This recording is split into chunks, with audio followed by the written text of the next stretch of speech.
समय पन्छीलाई बाँच्छु म भन्थे, पिजडामा थुनिराख्छु म भन्थे।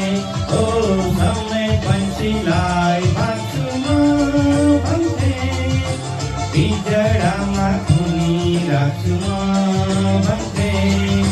हेर सबै कहाँ पुगे, समयको चालसँग डुबे।